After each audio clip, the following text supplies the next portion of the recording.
Plays the Lord, जय मसीह की। दोस्तों, हम आपका स्वागत करते हैं आज रात की प्रार्थना में। आज मैं आपसे बात करना चाहता हूं कि हो सकता है आपके परिजन आपको अप्रिय जानते हों, आपको अच्छा नहीं मानते हों। कई बार ऐसा परिवारों में देखने को मिलता है, कई बार दोस्तों के बीच में ऐसे देखने को मिलता है, कई बार ऑफिस में जहां आप काम कर रहे रहते हैं वहां यह देखने को मिलता है कि एक व्यक्ति को कोई अच्छा समझता है और एक व्यक्ति को बुरा समझता है। हो सकता है आपके अंदर कोई कमी ना हो, लेकिन उसके बावजूद लोग आपको तुच्छ समझते हैं, या फिर आपको गलत समझते हो, या फिर आपको अप्रिय जानते हो। इसके अनेक कारण हो सकते हैं। एक कारण तो यह हो सकता है कि आपके अंदर कोई कमी नहीं है, लेकिन फिर भी आदमी आपको दोषी ठहरा रहा है, या फिर आपके अंदर कोई कमी देख रहा है। दूसरा कारण ये हो सकता है कि आपके अंदर कुछ कमी वास्तव में हो, क्योंकि कोई भी मनुष्य परफेक्ट तो नहीं है। हर किसी के अंदर कुछ ना कुछ कमियां हैं। हमारे अंदर भी कुछ ना कुछ कमियां हैं। सबके अंदर कमियां हैं। परफेक्ट केवल परमेश्वर है। कमियां हम सबके अंदर है। और हो सकता है कोई व्यक्ति जिससे आप प्रेम करते हैं, जिसको आप अच्छा समझते हैं, जो आपके घर का सदस्य है, जो आपका दोस्त है, जो आपका मित्र है, जिसके साथ में आप काम करते हैं, वो आपको इसलिए तुच्छ समझ रहा है क्योंकि आपके अंदर कोई कमी है। हो सकता है आप परफेक्ट बोल नहीं पाते, हो सकता है आप कम पढ़े लिखे हो सकता है आप बहुत अधिक पैसे वाले ना हो, आप बहुत अधिक सुंदर ना हो। इस कारण से भी हो सकता है लोग आपको तुच्छ समझ रहे हो, या फिर हो सकता है आपके शरीर में कोई कमी हो, इसलिए लोग आपको तुच्छ समझ रहे हो। आपका व्यवहार के कारण लोग आपको तुच्छ समझ रहे हो। अनेक कारण हो सकते हैं, लेकिन आज मैं आपको उत्साहित करना चाहूंगा। जिस कारण से लोग आपको तुच्छ समझ रहे हो, उसी कारण से परमेश्वर आपको शिरोमणि ठहराएगा। परमेश्वर उससे भी आपके लिए भलाई को उत्पन्न करेगा। चाहे आपके अंदर, आपके शरीर में कमी है या फिर कोई और कमी, आपके जीवन में परमेश्वर उसी के द्वारा आपको ऊंचाइयों पर लेकर जाएगा, क्योंकि आप एक ऐसे परमेश्वर पर भरोसा करते हैं जिसके लिए कुछ भी असंभव नहीं है। बाइबल कहती है जिसने उस पर भरोसा किया वो कभी भी लज्जित नहीं हुआ, समाज में उसका मुंह काला नहीं हुआ। आप जानते हैं कि हम उत्पत्ति की किताब की स्टडी कर रहे हैं, और आज जब मैं 29 अध्याय को पढ़ रहा था तो यहाँ पर मैंने याकूब के परिवार के विषय में जब मैं पढ़ रहा था तो उनकी दो पत्नियां हैं, लिया और राहेल, जो कि दोनों बहनें हैं। लिया की कोई भी संतान नहीं थी और राहेल की भी कोई संतान नहीं थी, लेकिन याकूब राहेल से अधिक प्रेम करता था, लिया से नहीं। लिया से या फिर कम प्रेम करता था। उसका प्रेम जो था राहेल के लिए ज्यादा था।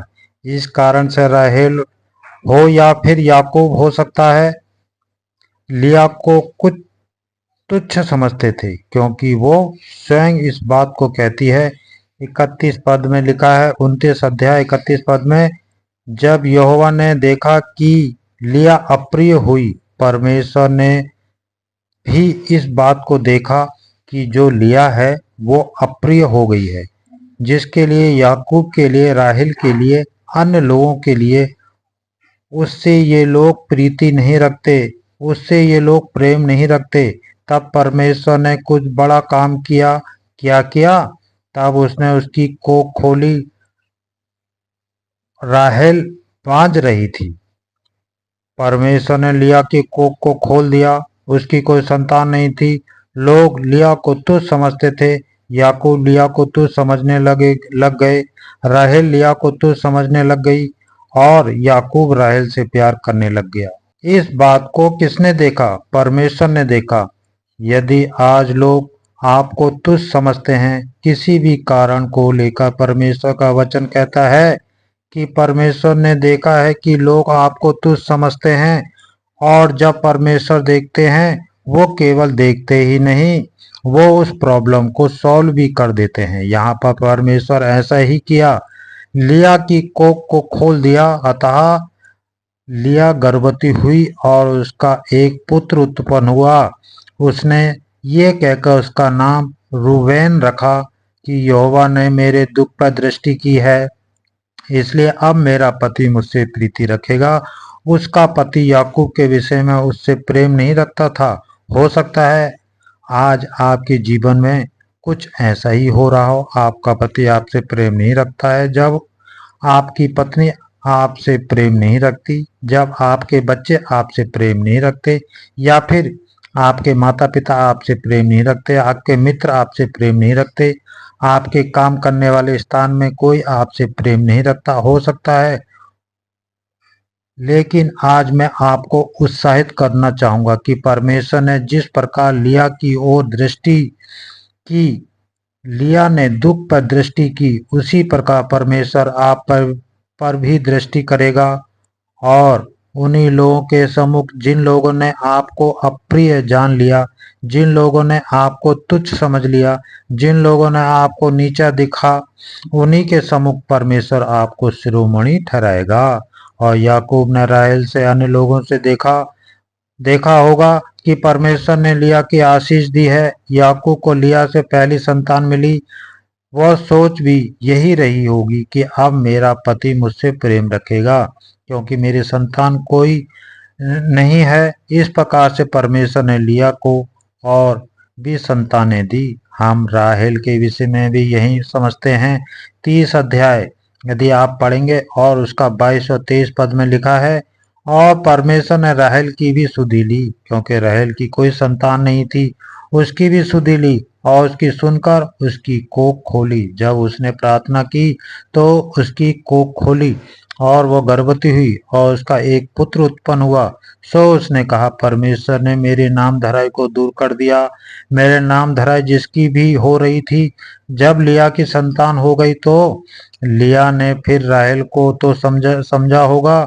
लोग उस समय बहुत नाम धराई करते थे। जिन महिलाओं के बच्चे नहीं होते थे उनको नाम धराई करते थे, उसके लिए गलत गलत बातें करते थे। बहुत पुराने समय की बात है। तो यहाँ पर राहेल ने प्रार्थना की, परमेश्वर ने उसकी प्रार्थना को सुना, उसके नाम धराई को दूर किया। परमेश्वर आपके भी नाम धराई को दूर करेगा यदि आप परमेश्वर पर भरोसा करते हैं, उसके पीछे चलते हैं, उसकी प्रार्थना कर रहे हैं, तो आपकी नाम धराई को दूर करेगा। जो समाज आपको बदनाम किया है उस परमेश्वर को दूर कर देगा। और आपको उन्हीं लोगों के सम्मुख जो आपको बदनाम कर रहे हैं, उन्हीं लोगों के सम्मुख जो आपको तुच्छ समझ रहे हैं, उन्हीं लोगों के सम्मुख जो आपके लिए गलत गलत बातें कर रहे हैं, परमेश्वर आपको शिरोमणि ठहराएगा। परमेश्वर आपको ऊंचा उठाएगा। परमेश्वर आपको प्रतिष्ठित करेगा। परमेश्वर आपको सफल करेगा, आगे की ओर बढ़ाएगा। क्या कारण है?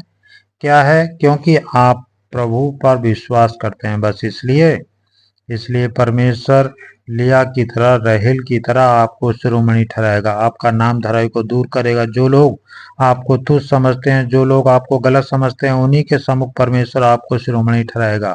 बाइबल कहती है कि परमेश्वर मेरे दुश्मनों के सामने मेरे लिए मेज बिछाता है। दुश्मनों के सामने, उन लोगों के सामने जो आपको गलत समझते हैं, जो आपका विरोध करते हैं, उन्हीं लोगों के सामने परमेश्वर आपको शिरोमणि ठहराएगा। परमेश्वर आपके लिए उत्तम उत्तम मेज को बिछाएगा, उत्तम उत्तम भोजन पदार्थों को उन्हीं के सम्मुख आपके लिए सजाएगा।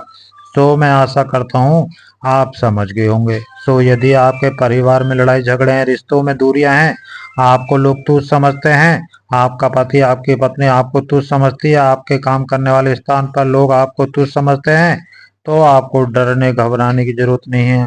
आपको निराश में जाने की जरूरत नहीं है। आपको गलनी भावना में जाने की जरूरत नहीं है। आपको परमेश्वर के वचन पर भरोसा करना है।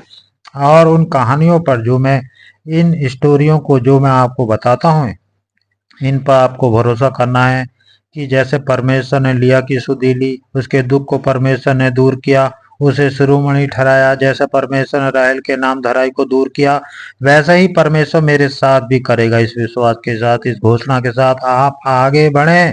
निश्चय परमेश्वर ऐसे ही आपके जीवन में भी करेगा। आपको भी परमेश्वर उसी समाज के सम्मुख शिरोमणि ठहराएगा। सो प्रभु आपको इस वचन के द्वारा बहुत आदर से आशीष दे। आमीन।